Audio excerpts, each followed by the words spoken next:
gaafa dhugaan mul'ate gaafa gumaan dubbate yaa yaartuu yaada booroo eessuma seenuudha.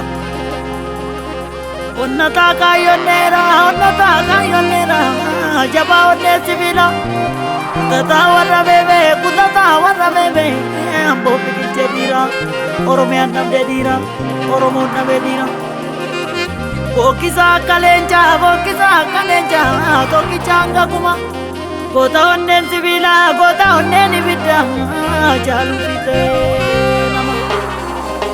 Lubbuu biili qabaatuuf mafaan goola naannaa sabaa koof lolee du'een abdii isaa gaata. Sabaa koof lolee du'een raadda isaa biruuta jette shushuraa dhiira. Kaayyoon kees kufee nafu dhaloonni bakkaanga Oromoo bakkaanga.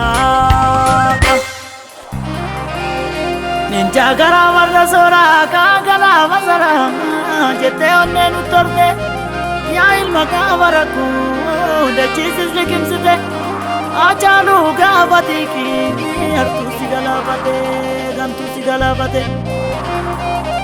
Olis fiignee gadis buunee maaltu jira wanti taane Oromoo hundaa dhonke falmataa akka sabaa ani abaduu bakka kee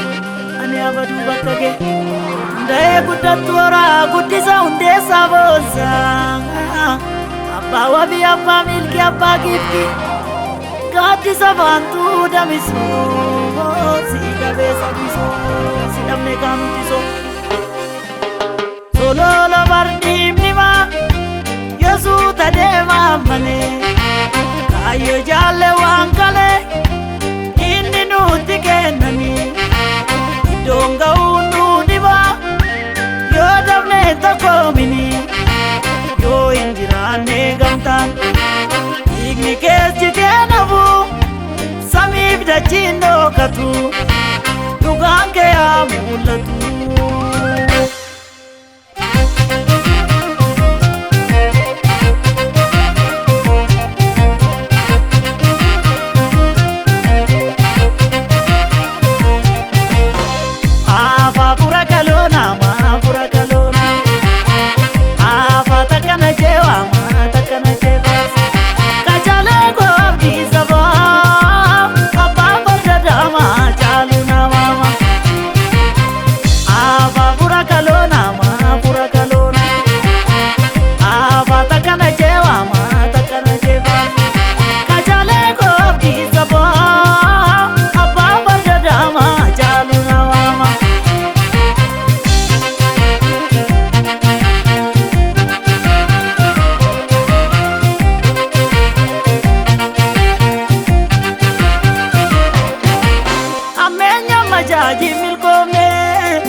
Sanu miidha simmiine ammaanne kan nu hafe waree qabna baane.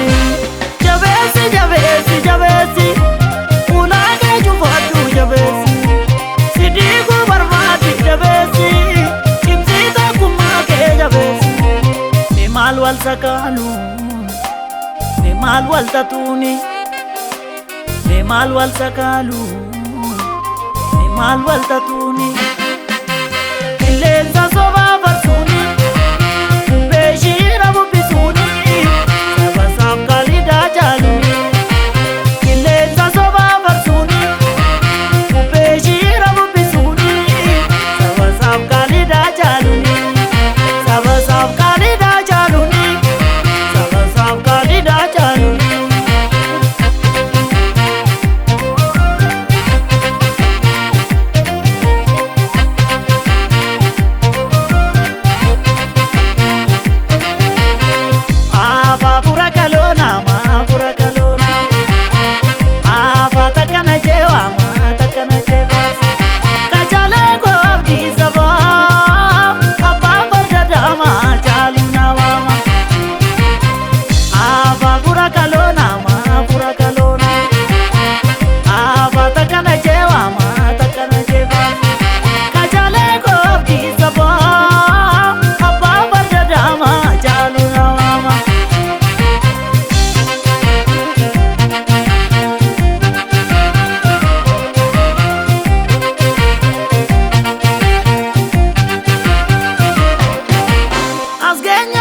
taane tattaane kallattuun dandeenye waanne sirnatti bullaanu gadaanu nurraa budhatti addunyaan wallaala barbaadu wayyoomti ayyuu kee bulfaatu hundeessi irree tokkummaa nu jabeessa gadaadhaan bullaanu gadoomsa gadaadhaan bullaanu gadoomsa sirnatti bullaanu gadoomsa.